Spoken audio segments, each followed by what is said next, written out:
Imagine if you were 65 million light years away on another planet, trying to observe Earth through an advanced telescope. You would actually see dinosaurs roaming the Earth. This same concept applies to us here on Earth as well.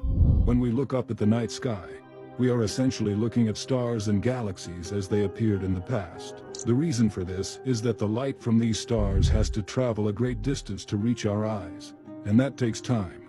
So what we are seeing is how those stars looked before their light began its journey to us. For example, consider the sun. It takes sunlight about 8 minutes to reach Earth, so the sunlight we see is actually 8 minutes old.